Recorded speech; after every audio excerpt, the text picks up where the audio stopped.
Hello guys, welcome back to our YouTube channel. Automata unit 1 के last lecture में हमने पढ़ा थे ऑटोमेटा का बेसिक्स और उसकी कुछ बेसिक टर्मिनोलॉजीज, जैसे हमारा symbol, alphabet, language, Kleene is closure, Kleene is positive etcetera. So आज हमारा जो हम यूनिट 1 है अपने कंटिन्यू करेंगे। फर्स्ट टॉपिक है हमारा finite automata. It is a simple mathematical model of computation used to understand and design systems that have a limited number of states. So ये हमारा एक मैथमेटिकल मॉडल, ये मैथमेटिकल मशीन है जो कि लिमिटेड नंबर ऑफ स्टेट्स के साथ हमें एक किसी सिस्टम को डिज़ाइन करने की, अंडरस्टैंड करने की परमिशन देता है। It is a state machine that accepts और reject strings based on predefined transition rule. So ये हमारी एक स्टेट मशीन है जो कि वर्क करती है डिफरेंट स्टेट्स के ऊपर। इसमें हम जो हमारे स्ट्रिंग्स होते हैं उनको एज अ इनपुट एक्सेप्ट या रिजेक्ट करते हैं ऑन द बेसिस ऑफ हमारे जो प्री डिफाइंड ट्रांजिशन रूल्स होते हैं। यानी कि हम इसको कुछ प्री डिफाइंड हमारे रूल्स होते हैं, हम इसको कुछ कंडीशंस देंगे जिसके बेस पे ये हमारी स्ट्रिंग को एक्सेप्ट करेगा या रिजेक्ट करेगा और नेक्स्ट स्टेट पे जाएगा उन स्ट्रिंग जो हमारी कंडीशन होगी उनको मैच होने के बाद। So it reads input one by one. So ये जो हम जो इसको इनपुट में स्ट्रिंग देंगे उनको वन बाय वन रीड करेगा, एक टाइम में एक इनपुट रीड करेगा, दो एक से ज़्यादा नहीं करेगा। It always in one state at a time. So ये हमेशा एक टाइम पे एक ही स्टेट में होगा, एक टाइम पे मल्टीपल स्टेट में एग्जिट नहीं कर सकता। Change states using transition rule. So ये अपनी स्टेट एक स्टेट से दूसरे स्टेट में चेंज तब करेगा जब हमारा जो ट्रांजिशन के रूल होंगे, ट्रांजिशन कंडीशन होगी वो सेटिस्फाई होगी। फाइनली एक्सेप्ट और रिजेक्ट इनपुट। जब हमारे ट्रांजिशन के जो रूल हैं, कंडीशन हैं वो सेटिस्फाई होंगे तब ये हमारे इनपुट को या तो एक्सेप्ट करेगा या रिजेक्ट करेगा। Formal definition. Finite automata is defined by 5 things. यानी कि जो हमारा जो फाइनाइट ऑटोमेटा है उसको जब हम डिफाइन करते हैं तो उसको हम 5 थिंग्स से डिफाइन करते हैं, जो कि हमारे रिप्रेजेंटेशन का ये तरीका होता है जिसमें हमारे 5 एलिमेंट्स यूज़ होते हैं। इसमें हमारा जो क्यू है वो फाइनाइट सेट ऑफ स्टेट्स है, यानी कि जितने नंबर ऑफ स्टेट्स हमारे फाइनाइट ऑटोमेटा में यूज़ होंगी वो हमारे क्यू सेट के अंदर होंगी। सिग्मा इनपुट अल्फ़ाबेट, ये सेट ऑफ सिंबल्स, यानी कि जो हमारा इनपुट अल्फ़ाबेट होगा या फिर मतलब बोले तो हमारा जो सिंबल्स यूज़ होंगे किसी फाइनाइट ऑटोमेटा को बनाने के लिए, उसमें जो जो हमारे सिंबल यूज़ होंगे उनका सेट हमारा जो है वो सिग्मा है। ये हमारा ट्रांजिशन फंक्शन है। ट्रांजिशन फंक्शन मतलब जो हम ट्रांजिशन के लिए हम इसमें कंडीशन देंगे वो हमारा इसके अंदर स्टोर होगा। क्यू नॉट जो है वो हमारा स्टार्ट या इनिशियल स्टेट होगी, यानी कि हमारी जो इनिशियल स्टेट होगी, जो हमारी पहली स्टेट होगी जहाँ पे हमारा ऑटोमेटा एग्जिस्ट करेगा वो हमारी क्यू नॉट होगी। एफ है हमारी फाइनल स्टेट, यानी कि जहाँ पे हमें हमारे ऑटोमेटा का रिजल्ट मिलेगा वो हमारी फाइनल स्टेट, उसको हम रिप्रेजेंट करेंगे कैपिटल एफ से। सो हमारी जो इसमें रिप्रेजेंटेशन होगी वो 3 तरह की होगी। फाइनाइट ऑटोमेटा को हम 3 तरह से रिप्रेजेंट कर सकते हैं, जिसमें कि पहला है हमारा ग्राफिकली, यानी कि हम ट्रांजिशन डायग्राम्स के थ्रू, ट्रांजिशन डायग्राम के द्वारा हम उसको रिप्रेजेंट करेंगे। दूसरा है हमारा टेबुलर मेथड, जिसमें हमारे ट्रांजिशन टेबल के थ्रू हम रिप्रेजेंट करेंगे। तीसरा है हमारा मैथमेटिकल, जिसमें हम ट्रांजिशन फंक्शन को हम फंक्शन बाय फंक्शन डिफाइन करेंगे स्टेट्स को, किस स्टेट में हम क्या इनपुट दे रहे हैं तो हमें क्या एज आउटपुट मिल रहा है। सो हमारे फाइनाइट ऑटोमेटा के अब हम टाइप्स पढ़ेंगे। फाइनाइट ऑटोमेटा बेसिकली हमारा दो जो हमारे पैरामीटर्स हैं उनमें मेजर करते हैं, विदाउट आउटपुट और विद आउटपुट। विदाउट आउटपुट में हमारे टू टाइप्स के होते हैं, डिटर्मिनिस्टिक फाइनाइट ऑटोमेटा जिसको हम डीएफए भी बोलते हैं। दूसरा है हमारा नॉन डिटर्मिनिस्टिक फाइनाइट ऑटोमेटा जिसको हम एनएफए या एनडीएफए भी बोलते हैं। सो अगर हम विद आउटपुट की बात करें तो उसमें हमारे 2 टाइप के होते हैं, मूरे मशीन और मिले मशीन। अब हम पढ़ेंगे अपना डिटर्मिनिस्टिक फाइनाइट ऑटोमेटा जिसको हम डीएफए बोलते हैं। So a DFA is a type of finite automata where for every state and input symbol there is a exactly one next state. So deterministic finite automata हमारा इस तरह का finite automata है जिसमें कि हमारे हर स्टेट पे, हर इनपुट के लिए एक नेक्स्ट स्टेट प्रेजेंट होती है। पर यहाँ पे हमारा जो मेन पॉइंट है वो ये है कि हमारी सिर्फ एक ही स्टेट प्रेजेंट होगी, एक से ज़्यादा स्टेट प्रेजेंट नहीं हो सकती किसी एक स्टेट पे एक इनपुट के लिए। सो हमारी जो फॉर्मल डेफिनेशन है एज अ रिप्रेजेंटेशन वो है हमारी डीएफए को हम रिप्रेजेंट करेंगे सेम उन्हीं सिंबल से। इसमें हमारा जो क्यू होगा वो फाइनाइट सेट होगा स्टेट्स का, यानी कि जितनी नंबर ऑफ स्टेट्स हमारी यूज़ होंगी वो सारी एलिमेंट्स होंगी क्यू सेट की। जो हमारा सिग्मा होगा वो होगा फाइनाइट इनपुट अल्फ़ाबेट, यानी कि अल्फ़ाबेट जो हमारा हम जिसके सिंबल्स को यूज़ करके हम ऑटोमेटा बना रहे होंगे वो हमारा सिग्मा होगा। ये हमारा ट्रांजिशन फंक्शन है जिसमें कि क्यू इंटू सिग्मा जो हमारा होगा वो क्यू के अंदर होगा, यानी कि क्यू और जो हमारा वो है मतलब हमारे हम जब स्टेट के अंदर हम किसी स्टेट क्यू के अंदर हम जब अपना इनपुट देंगे जो कि इसका अल्फ़ा का सिग्मा का हमारा जो अल्फ़ाबेट होगा तो हमें नेक्स्ट स्टेट मिलेगी जो कि क्यू का ही सबसेट होगी। क्यू नॉट जो है वो हमारी स्टार्टिंग स्टेट है जो कि एक एलिमेंट होगी क्यू का, और जो फाइनल स्टेट एफ है वो हमारी जो फाइनल स्टेट होगी वो एक सबसेट होगी क्यू का, क्योंकि हमारी फाइनल स्टेट एक भी हो सकती है, एक से ज़्यादा भी हो सकती हैं, तो वो हमारी क्यू की सबसेट होंगी। हमारी जो डिटर्मिनिस्टिक फाइनाइट ऑटोमेटा की जो की प्रॉपर्टी है वो है कि in DFA deterministic stands for the transition function gives only one result for each pair. यानी कि जो हमारी अगर हमारे पास मान लो क्यू नॉट स्टेट है और उस पर हम कोई इनपुट देते हैं तो उस पर्टिकुलर इनपुट के लिए हमारे पास एग्जैक्टली एक ही नेक्स्ट स्टेट होगी। यानी कि अगर हम ए को अगर हम एज अ हम क्यू नोट में अगर हम ए को अपना एज अ इनपुट देते हैं तो हमारे पास सिर्फ एक ही नेक्स्ट स्टेट होगी जो कि Q1 होगी। हम Q1 Q2 दो स्टेट नहीं ले सकते। अगर मान लीजिए हम क्यू नोट पर ही अगर हम बी एज अ इनपुट देते हैं तो हमारा जो बी के लिए सिर्फ एग्जैक्टली वन स्टेट होगी जो कि हम नेक्स्ट स्टेट की तरह से यूज़ करेंगे। हम एक से ज़्यादा यूज़ नहीं कर सकते। सो हमारा डिटर्मिनिस्टिक फाइनाइट ऑटोमेटा की जो एप्लीकेशंस हैं वो हैं finite automata can be use to search और understand patterns in different scenarios. यानी कि जो हमारा डिटर्मिनिस्टिक फाइनाइट ऑटोमेटा है वो हम यूज़ कर सकते हैं किसी भी पैटर्न को समझने के लिए, डिज़ाइन करने के लिए अलग अलग सिनेरियो में। It can be use to control behaviour of robots. तो हमारे जो रोबोट्स होते हैं उनके बिहेवियर को कंट्रोल करने के लिए, समझने के लिए भी हम डिटर्मिनिस्टिक फाइनाइट ऑटोमेटा को यूज़ करते हैं। अब इसमें हमारी लिमिटेशंस हैं। It has limited memory as it has finite number of states. तो हमारा जो ऑटोमेटा है उसके अंदर फाइनाइट नंबर ऑफ स्टेट्स होंगी। यानी कि हम स्टेट्स मिनिमम यूज़ करते हैं, ज़्यादा यूज़ नहीं कर सकते, इसलिए हमारे पास उसमें लिमिटेड मेमोरी होती है, हम ज़्यादा डेटा उसमें स्टोर नहीं कर सकते। It can only recognize regular language. So हमने जैसे ऑटोमेटा के लिए पढ़ा कि हमारी एक लैंग्वेज जो है वो हमारा सेट होती है अल्फ़ाबेट का, अल्फ़ाबेट जो सेट होता है वो होता है हमारा सिंबल का। तो हम इस पर्टिकुलर लैंग्वेज को ही रिकोगनाइज कर सकते हैं ऑटोमेटा के अंदर, हम और कोई लैंग्वेज को यूज़ नहीं कर सकते। Can't recognise complex pattern. यानी कि जैसे कि अगर हमारे कुछ पैटर्न्स होते हैं, अगर हमने मान लो जो हमारी वो हैं ट्रांजिशन जो फंक्शन है, अगर हम उसमें कोई कॉम्प्लेक्स पैटर्न दे दें या फिर हमारा जो पैटर्न है उसकी जो लिमिट है वो इनफाइनाइट तक है, तो उस पैटर्न को हमारा जो ऑटोमेटा है वो रिकोगनाइज नहीं कर सकता। सो ये हमारी डिटर्मिनिस्टिक फाइनाइट ऑटोमेटा के कुछ बेसिक बोले तो हमारा बेसिक्स है, बेसिक थ्योरी है। अब इसके बेस पे हम कुछ क्वेश्चन सॉल्व करते हैं। जैसे कि हमारा फर्स्ट क्वेश्चन है define a deterministic finite automata, जिसमें कि हम अल्फ़ाबेट को यूज़ करेंगे सिग्मा, जिसमें कि हमारे सिंबल्स हैं ए और B, such that string accepted must start with substring A. यानी कि जो हमें एक ऐसा ऑटोमेटा यूज़ करना है जिसमें कि हमारे जो एलिमेंट्स हैं वो यूज़ होंगे ए एंड बी, जो कि हमारे हैं सिग्मा अल्फ़ाबेट के। और हमें जो वो बनाना है, ऑटोमेटा बनाना है, उसके अंदर जो हमारे स्ट्रिंग्स एक्सेप्ट होंगी वो स्टार्ट होनी चाहिए सब स्ट्रिंग ए से।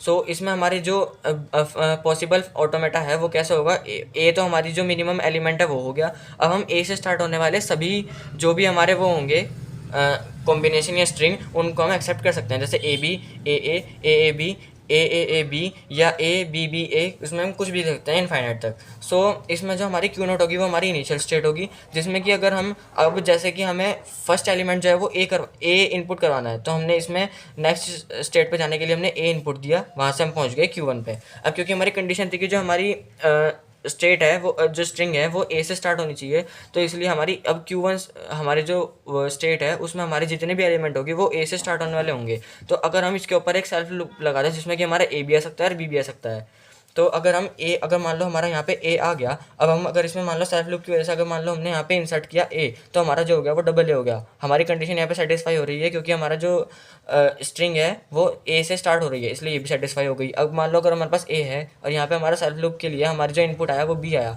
तो यहाँ पे भी हमारी कंडीशन सेटिस्फाई हो रही है क्योंकि हमारा जो स्ट्रिंग है वो स्टार्ट हो रही है ए से, तो इसलिए ये भी एक्सेप्टेड है। तो ये हो गई हमारी फाइनल स्टेट। मीनवाइल हमें हर स्टेट पे हर इनपुट के लिए हमें जो पॉसिबल कंडीशन है वो दिखानी है। सो हम क्यू नोट पे अब बी के लिए देखेंगे। अगर हमारा बी चला गया तो हमारी जो फर्स्ट सब स्ट्रिंग होगी वो होगी बी, जो कि कंडीशन को ट्रू नहीं कर रही है, इसलिए हमारी होगी डेड स्टेट। डेड स्टेट का मतलब है यहाँ पे हमारा जो फाइनल रिजल्ट है वो हमें नहीं मिल रहा, पर लेकिन अब हमें डेड स्टेट के लिए भी हमें वो दिखाना पड़ेगा कि हमारी नेक्स्ट ट्रांजिशन क्या होगी, इसलिए हम इस पर ए और बी दोनों देंगे। तो अगर हमारी मान लो फर्स्ट स्टेट एलिमेंट जो बी है, अब चाहे हम उसमें ए दें या फिर हम फर्स्ट स्टेट या बी दें, तो हमारी कंडीशन सेटिस्फाई नहीं हो रही क्योंकि हमारा जो पहला एलिमेंट है वो बी है, तो इसलिए ये दोनों ही डेड स्टेट हैं, हम इनको एक्सेप्ट नहीं करेंगे। सो अब हम अगर सेम जो हमारा ऑटोमेटा है उसको हम ट्रांजिशन टेबल की तरह हिसाब से हम डिफाइन करें, तो हमारा क्या होगा, हम 3 कॉलम बनाएंगे जिसमें कि हमारी स्टेट्स होंगी। हम अब दोनों इनपुट देने के बाद की नेक्स्ट स्टेट को देखेंगे। सो ये हमारी प्रेजेंट स्टेट है, ये हमारी नेक्स्ट स्टेट है। सो प्रेजेंट स्टेट में जो हमारी इनिशियल स्टेट होगी क्यू नोट, उसको हम इसमें रिप्रेजेंट करेंगे एरो और क्यू नोट से। तो क्यू नोट में जब हमने ए दिया तो हमारे पास क्या आया, क्यू नोट को जब हमने ए दिया तो हमें मिला Q1। सो क्यू नोट को जब हमने ए दिया तो हमें मिला Q1। अब क्यू नोट को जब हमने बी दिया था, क्यू नोट को हमने बी दिया तो हमें क्या मिला Q2। सो हम इसमें लिखेंगे Q0 पे जब हमने B दिया तो हम इसमें लिखेंगे Q2। अब जो हमारी नेक्स्ट स्टेट है वो है Q1। सो Q1 में जब हमने A दिया या B दिया हमें सिमिलर मिल रही थी Q1 क्योंकि हमारा सेल्फ लूप है। सो हम इसलिए जब भी Q1 में देंगे तो हमें A दिया तब भी Q1 मिला, B दिया तब भी Q1 मिला। सॉरी ये गलती हो गया, यहाँ पे हमें Q1 मिला। अब क्योंकि Q1 हमारी जो है वो फाइनल स्टेट है इसलिए हम इसके आगे स्टार यूज़ करेंगे, ये हमारा रिप्रेजेंटेशन है फाइनल स्टेट का। सो अब हमारी नेक्स्ट स्टेट है Q2 क्योंकि हमें हर स्टेट के लिए पॉसिबल ट्रांजिशन दिखाना है। तो हमारी नेक्स्ट स्टेट है Q2। Q2 में जब हमने A दिया चाहे B दिया हमें सेल्फ लूप की वजह से Q2 ही मिल रहा था। Q2 में हमने A दिया B दिया तो हमें सिमिलर Q2 ही मिल रहा था। अब हम इसमें थर्ड रिप्रेजेंटेशन जो है वो हमारे ट्रांजिशन फंक्शन से है। सो इसमें हमारा ये फंक्शन ट्रांजिशन फंक्शन का सिंबल है, इसमें हम ब्रैकेट में हम स्टेट यूज़ करेंगे जिस स्टेट पे हम ऑपरेशन कर रहे हैं, और फिर हम उसके बाद लिखेंगे इसमें इनपुट वैल्यू, उसके बाद हम इक्वल टू करके लिखेंगे हमारी नेक्स्ट स्टेट। सो हमने Q0 पे जब हमने A दिया था तो हम Q1 पे चले गए थे। अब हमारी नेक्स्ट है जब हम Q0 पे B देंगे तो हम Q2 पे चले गए थे। अब हम Q1 पे आ गए तो Q1 पे जब हमने A दिया तो हम Q1 पे ही थे, और Q1 पे जब हमने B दिया तो हम Q1 पे ही थे सेल्फ लूप की वजह से। अब Q2 पे हमने A दिया तो हम Q2 पे आ गए, और Q2 पे जब हमने B दिया तभी हम Q2 पर ही थे। सो ये हमारा ट्रांजिशन फंक्शन के थ्रू रिप्रेजेंटेशन है, ये हमारा ट्रांजिशन डायग्राम के थ्रू रिप्रेजेंटेशन है, और ये हमारा ट्रांजिशन टेबल के थ्रू रिप्रेजेंटेशन है। अब हमारा एक नेक्स्ट क्वेश्चन हम सॉल्व करेंगे जिसमें कि हमारा क्वेश्चन है design a DFA, symbol use करने हैं हमें AB such that string accept must start with substring BA। So इसमें हमारी जो स्टार्टिंग सबस्ट्रिंग है वो हमारी B है, यानी कि हमारी जो हमारा स्मॉलेस्ट एलिमेंट होगा वो होगा BA। सो इसके बाद हम जो कुछ भी एलिमेंट जोड़ ले वो हमारी एक्सेप्टेड होगी, जैसे BA के बाद हम A जोड़ लें या B जोड़ लें। सो इसमें हमारा जो इनिशियल स्टेट होगी Q0, इसमें हम पहले देंगे B एज अ इनपुट, हम चले गए Q1 पे। अब Q1 पे क्योंकि हमारे पास एलिमेंट है B तो हमें अब इसमें देना पड़ेगा A, हमारी मिनिमम जो हमारा स्ट्रिंग है वो अटेन करने के लिए। तो हमने इसमें दिया A तो हम चले गए Q2 पे। सो हमारी B है एज इनिशियल स्टेट आ चुकी, तो हम इसमें सेल्फ लूप लगाएंगे A और B का। सो इससे हमें क्या मिला, हमें यहाँ पे मिला B और यहाँ पे मिल चुका Q2 पे मिला हमें A। अब इसके बाद सेल्फ लूप की वजह से चाहे हम इसके बाद A लगाएं चाहे हम इसके बाद हमें B आ जाए, ये दोनों एक्सेप्टेड है क्योंकि हमारी इनिशियल जो स्ट्रिंग है वो स्टार्ट हो रही है BA से। सो ये दोनों एक्सेप्टेड है। पर लेकिन मीनवाइल हमें हर स्टेट के लिए हर पॉसिबल जो वो है ट्रांजिशन वो दिखानी है। तो इसलिए अगर मान लीजिए हमारे पास Q2 पे B आ गया तो Q1 के पास Q1 पे हमारा B था पहले हमें जो पीछे से मिला था एज अ इनपुट के बाद, और अगर मान लीजिए हमारा Q1 पे हमें फिर से एज अ इनपुट B ही मिल गया तो हमारी जो हमारा स्मॉलेस्ट एलिमेंट है वो अटेन नहीं हुआ क्योंकि हमें यहाँ पे B भी मिल गया। तो इसलिए हमें दोबारा से हम जाएंगे Q3 पे जो कि हमारी डेड स्टेट है।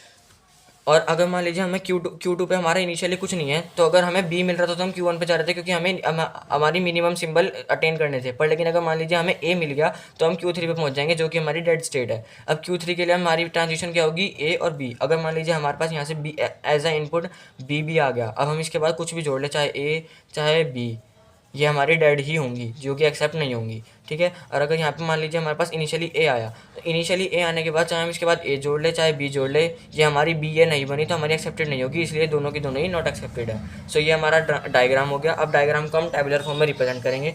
सो इसमें हमारी जो ट्रांजिशन टेबल है वो इस तरह होगी कि हमारी जो ये हमारे एलिमेंट्स आ गए A एंड B। सो इसमें हमारी जो इनिशियल स्टेट है उसको हम रिप्रेजेंट करेंगे एरो Q0 से। Q0 पे जब हमने A दिया था तो हम चले गए थे Q3 पे, तो Q0 पे हमने A दिया तो Q3 पे आ गए। अब Q0 पे जब हमने B दिया तो हम Q1 पे चले गए थे। सो Q0 पे हमने B दिया तो Q1 पे आ गए। अब हमने Q1 पे जब हमने A दिया तो हम Q2 पे चले गए। Q1 पे हमने A दिया तो Q2 पर आ गए। Q1 पे जब हमने B दिया तो हम Q3 पे आ गए थे। Q1 पे जब हमने B दिया तो Q3 पे आ गए। अब हम Q2 पे चले गए। Q2 हमारी फाइनल स्टेट है क्योंकि इस पर हमारा फाइनल आउटपुट मिल रहा है तो इसलिए हम स्टार Q2 से इसको रिप्रेजेंट करेंगे। अब Q2 पे जब हमने A दिया हम तब भी Q2 पर ही हैं, और Q2 पे जब हमने B दिया तब भी हम Q2 पर ही हैं। तो सेम हमारा Q2 आ गया, A इनपुट पे भी B इनपुट पे भी। अब हम आगे Q3 पर चाहे हम A दें चाहे B दें हम Q3 पे रहें। तो Q3 पे हमने चाहे A दिया तब भी हम Q3 पे हैं, B दिया तब भी हम Q3 पे हैं। सो इसको अगर हम ट्रांजिशन फंक्शन के थ्रू रिप्रेजेंट करना चाहें तो हम इसको ऐसा कर सकते हैं। अगर हम Q0 के लिए बात करें तो हम इसको डेल्टा और इसमें हम लेंगे Q0 कॉमा इनपुट लिया A इज इक्वल टू हमें क्या मिला Q3, यानी कि हमें जब हमने फंक्शन में Q0 पे हमने A इनपुट दिया तो हम Q3 पे पहुंच गए। अब जब हमने Q0 पे एज अ B इनपुट दिया तो हम किस पे पहुंच गए, Q1 पे। अब ऐसे ही अगर हम Q1 के लिए बात करें तो डेल्टा Q1 और हमने इनपुट दिया A, तो Q1 पे जब हमने A दिया तो हम Q2 पे पहुंचे, और जब हमने Q1 पे B दिया तो हम पहुंचे Q3 पे। ऐसे हम इसको as a transition function define कर सकते हैं। सो हमारा हम एक नेक्स्ट क्वेश्चन लेंगे नेक्स्ट क्वेश्चन है हमारा, design a DFA accept set of string has exactly 4 ones, यानी कि हमें एक ऐसा डीएफए बनाना है जिसमें एक्जैक्टली 4 वंस हों, ना 4 से कम ना ज़्यादा, इन एवरी स्ट्रिंग 0 एंड 1, यानी कि हमें सिंबल्स यूज़ करना है 0 एंड 1, और स्ट्रिंग में कम से कम या ज़्यादा से ज़्यादा 4 नंबर ऑफ वंस होने चाहिए, यानी कि हमें ऐसी स्ट्रिंग बनानी है जिसमें कम से कम 4 वन यूज़ हो रहे हों। हम उससे ज़्यादा नहीं ले सकते, उससे कम नहीं ले सकते, पर हमें जीरो से मतलब नहीं है, जीरोस कितने भी हो सकते हैं, चाहे आगे या पीछे, इसमें स्टार्टिंग या एंडिंग का भी रूल नहीं है। सो इसमें हमारी जो पॉसिबल जो हमारा सेट होगा इनका, वो हमारी जो मिनिमम जो स्मॉलेस्ट अल्फ़ाबेट स्मॉलेस्ट स्ट्रिंग होगी वो होगी 4 वंस की। अब उसके बाद हम उससे पहले भी कितने भी जीरो लगा लें, हमें कोई फ़र्क नहीं पड़ता, उसके बीच में कितने भी जीरो लगा लें, उसके बाद या पहले कैसे भी जीरो लगा लें, हमें मेन मतलब है कि हमारे 4 नंबर ऑफ वंस होने चाहिए। सो हमारी क्यू नॉट स्टेट पे हमारे पास एम्प्टी स्ट्रिंग है। सो इसमें हमने 1 दिया तो हमें Q1 मिल गया, हमने इस पर फिर से 1 दिया तो हमें Q2 मिल गया, हमने फिर से 1 दिया Q3 मिला, हमने फिर से 1 दिया Q4 मिला। अब हम अगर काउंट करें तो हमारे पास Q1 पे 1 1 है, Q2 पे 2 वंस हैं, Q3 पे 3 वंस हैं, Q4 पे 4 वंस हैं। तो यहाँ पे हमें फाइनल स्टेट मिल चुकी है, तो इसको हमने फाइनल स्टेट बना दिया। अब अगर इसके बाद हमारा एक और 1 ऐड हो जाए तो जो हमारी पास नेक्स्ट स्टेट आएगी Q5, वो हमारी डेड स्टेट होगी, वो हम फाइनल स्टेट में नहीं ले सकते क्योंकि हमारे जो वंस हैं वो 5 हो चुके, ये नॉट एक्सेप्टेड होगी। अब इसमें हम चाहे 0 दें चाहे 1 दें, ये हमारी नॉट एक्सेप्टेड ही होगी क्योंकि इसमें नंबर ऑफ वन ज़्यादा हो चुके। पर लेकिन यहाँ पे हमारे नंबर ऑफ वंस 4 मिल रहे हैं। अब यहाँ पे हम 0 कितने भी दें हमें कोई फ़र्क नहीं पड़ता, और यहाँ तक भी जैसे हमने Q0 पे 0 दिया, पर लेकिन इसके बाद हमारा 1 भी इंसर्ट हो सकता है, तो इसलिए हमें यहाँ पे भी कोई फ़र्क नहीं पड़ता।